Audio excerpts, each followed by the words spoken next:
see it on film? What do you see from their defense? They have really good defense. They're fast, athletic. Um, they got a lot of returning starters, a lot of experience. So it's definitely a challenge. We're looking forward to it.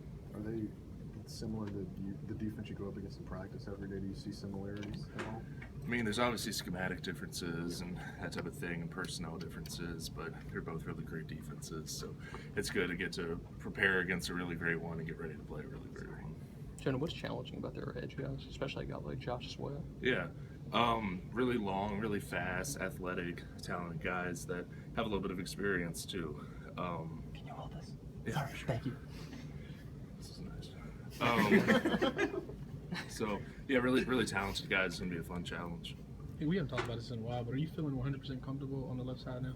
Yeah, definitely. I mean, been there for 40-ish practices now, and I train in that position all the time, so I'm as comfortable there as ever.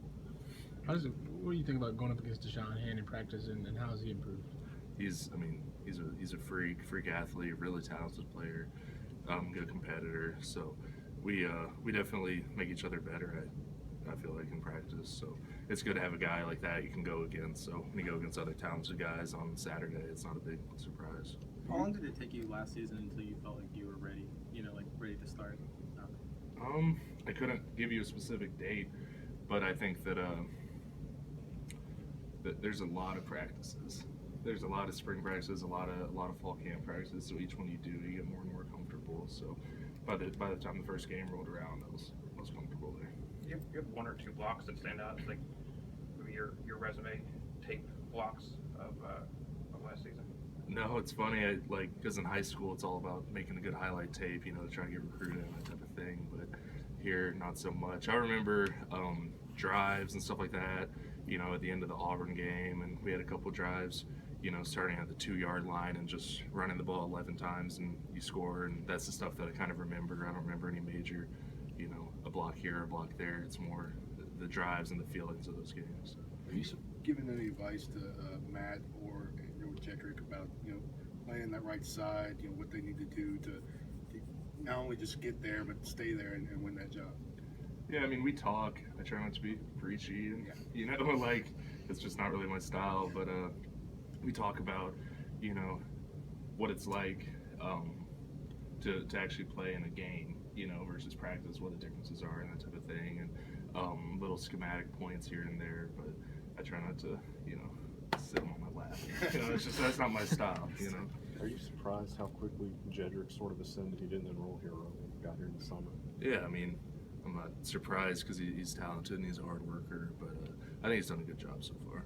We hear all the time about how important it is to get the 5 guys on the offensive line kind of all on the same page. How do you feel like you guys are doing? I think we're gelling nicely. That's kind of a byproduct of camp. You go through so much, so you start working together. I think we're communicating well, and I'm excited about the unit we have. How has Jalen Hurts' pocket presence, I guess, maybe changed or improved, and how much is he kind of staying in the pocket maybe more, and how has that affected the blocking, I guess? I think that just being his second season, and I think that he's really comfortable there. Not that he wasn't last year, but you can tell that he's got that presence about him, commanding the offense. So I wouldn't say much has changed. He's the type of guy that's going to make plays, whether that's with his feet or throwing the ball. So we're always kind of prepared for whatever may happen. But he's done a good job. I know you can't obviously look back and see what he's doing, or when he's making his progressions, you're blocking at that point. But whether it's on film or whatever, do you see him, mentally making those changes, making those reads, rather than just 1-2 go, kind of thing? Yeah, I think that Dable's done a good job of teaching all the quarterback stuff that's kind of above my head, but he does a good job. He does a good job on all of his reads and making decisions and getting the ball out and that type of thing. So I'm confident. Jonah, how much fun has it been to block with these host of running backs you have? You've got a carousel of absolute bruisers back there. How much fun is it to block with these guys? It's a lot of fun. Like I think I said last time that if you make all your blocks, it's a guaranteed big play if we do a good job on the offensive line.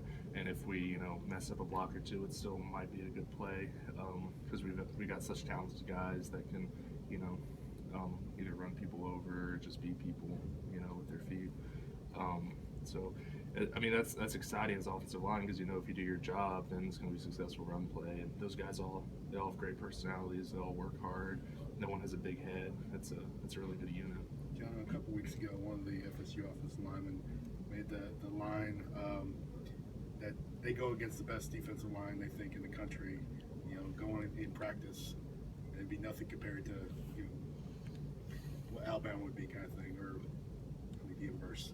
What do you kind of think about that as far as offensive linemen, even just kind of jumping into that trash talk?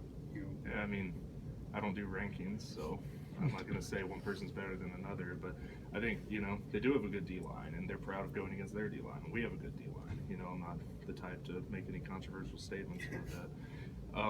But I mean, I think that's something to be proud of. Not everyone gets to go against really talented D-line all the time in practice, so they're surprised when they do go against a good one, but I have nothing but the fullest confidence in our own D-line. Did you develop like a routine that you do before every game just to get in the zone and ready? Yeah, I think it's kind of the same thing that I've been doing my whole career, just try, like, you don't want to be nervous, you don't want to be anxious, but you want to be excited, you want to have that positive energy. So I listen to music, I'm in my zone, I'll talk to people, but I'm not a social butterfly before the game. It's just kind of getting focused on what you have to do and visualizing, because that's a big part of it too. Does it change at all between home and away games? I try to keep it the same. You kind of have to get acclimated to the away locker room and that type of thing, but 5 or 10 minutes in, it's all the same thing. What kind of music you listen to? I listen to a ton of music. Like, there's no music I don't listen to. It's one of my biggest pastimes. You don't have a go-to pregame playlist though? Not really. I used to when I had, the iPod like mini, the turquoise one. I think was sweet. But so now it's all Spotify and that type of thing, so it's not as cool anymore. You have a pregame meal that you do every week? We have team meals, so I don't really have much of a choice there. It used to be pasta. My mom would make me pasta with butter in it, carbs. It's good stuff. Since you've done songs, are there any individual songs you've got to be at the top of your playlist you need to hear before you hit the field for practice or warm-ups? Couldn't think of any right now. All right. Thank you.